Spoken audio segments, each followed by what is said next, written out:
télévision aux informations crédibles.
Ici, juste un mot d'encouragement au travail que nous sommes venus lancer.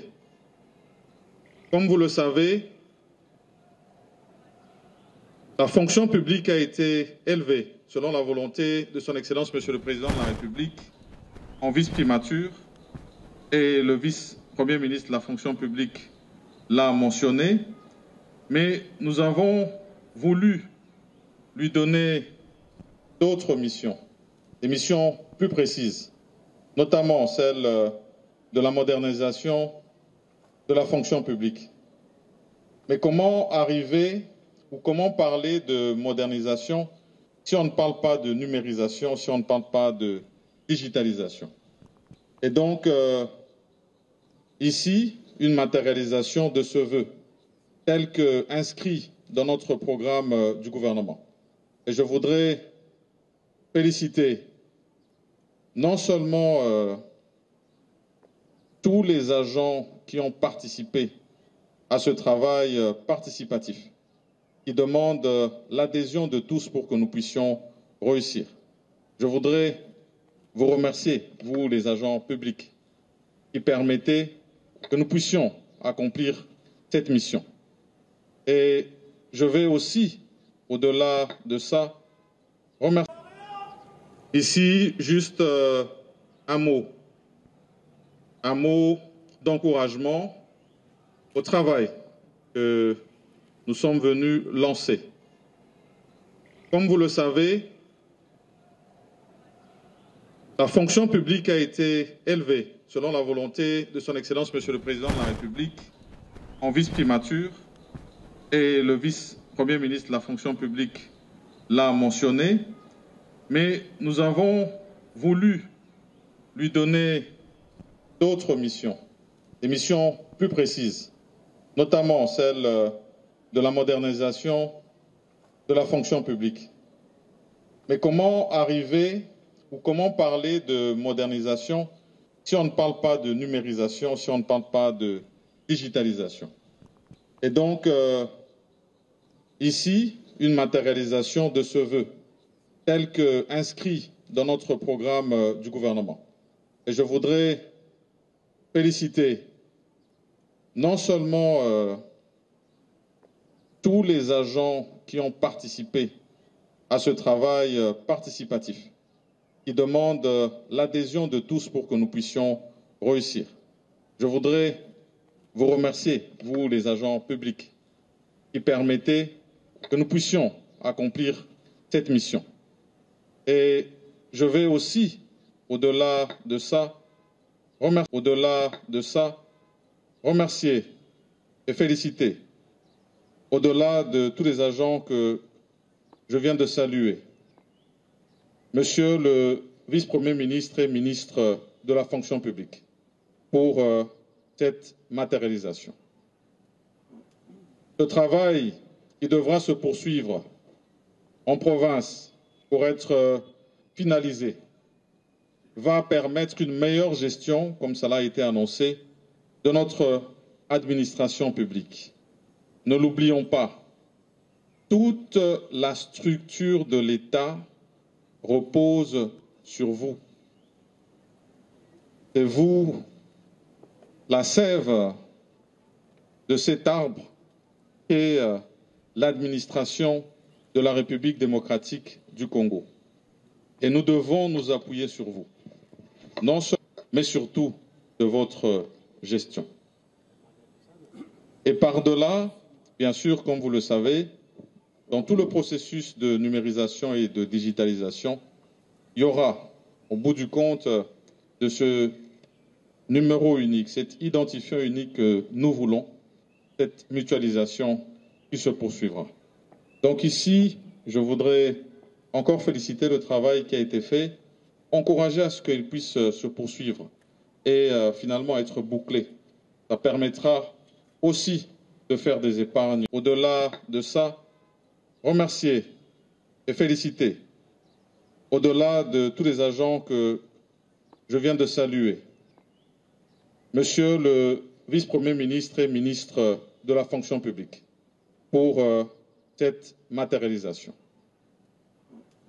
Ce travail qui devra se poursuivre en province pour être finalisé va permettre une meilleure gestion, comme cela a été annoncé, de notre administration publique. Ne l'oublions pas, toute la structure de l'État repose sur vous.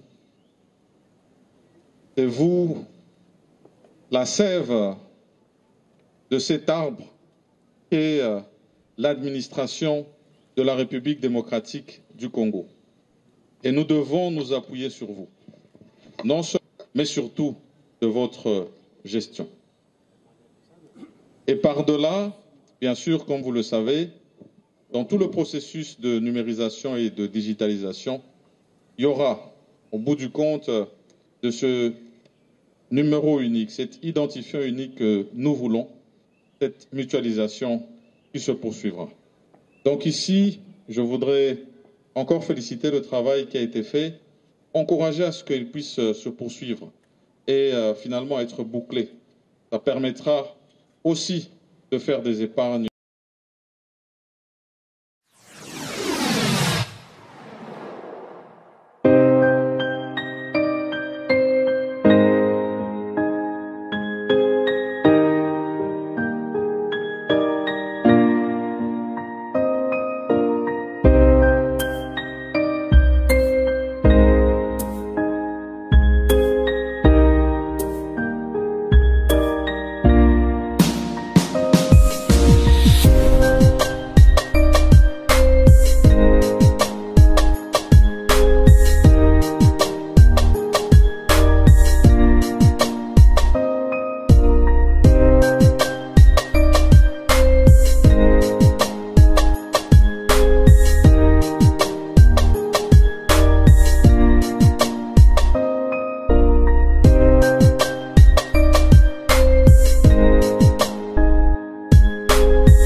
je dirige, sous l'impulsion de son Excellence Monsieur le Premier ministre,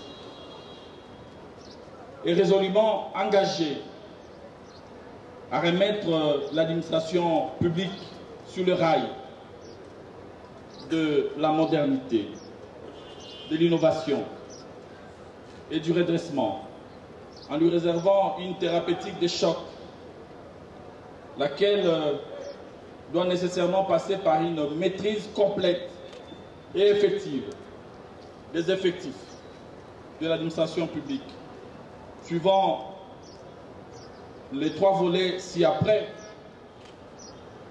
la maîtrise des effectifs des agents actifs, la maîtrise des effectifs de passifs, retraités et rentiers, et la maîtrise des effectifs des services relevant des budgets annexes. J'allais même ajouter, pourquoi pas, la maîtrise aussi des effectifs flottants, fruit de mauvaises décisions du passé. Si plusieurs initiatives y afférentes ont certes été tentées par les gouvernements qui se sont succédés dans notre pays, sans y apporter des solutions à l'instauration d'une sécurité de la carrière des agents, et d'autre part à la préservation de finances publiques des saignements injustifiés. Au Sungangai, Yambotembula Oyesila, bâtiment historique Oyoboé, est à la totalement réhabilité. La commission a le dit. Parce que Balobi, bâtiment Oyo, des alliés pour symboliser l'administration publique qui n'a pas cannabis au mobile. Ngai Nazali Solo, vice-premier ministre, ministre Nayo, collaborateur Nayo, Nazo gérer les ressources humaines de l'État, mais Nazo gérer un ngai mon côté. Nazo gérer un comme un délégué. Yonde Mokondi à solo, il y a un service senior. Merci. Sans y apporter des solutions idoines, au point que la maîtrise des effectifs est à ce jour considérée comme un simple slogan, une réalité plutôt abstraite, une équation irrésolue. Nous sommes quant à nous rassurés qu'en y adoptant une méthodologie différente, axée sur la discipline, le sérieux et la rationalité, nous parviendrons lentement mais sûrement à atteindre cet objectif. Car, dit-on, seule la méthodologie permet aux hommes ordinaires de faire des choses extraordinaires. Internationale en la matière. Cette situation, qu'elle constitue une base de données des ressources humaines certifiées de notre administration. Ces fichiers, dont la gestion est assurée par la direction générale, la direction de gestion de la base de données numériques des ressources humaines de l'État et recensement de mon ministère, se doit d'être continuellement à jour et assaini, moyennant des missions de contrôle, de recensement périodique et d'autres mécanismes d'inspection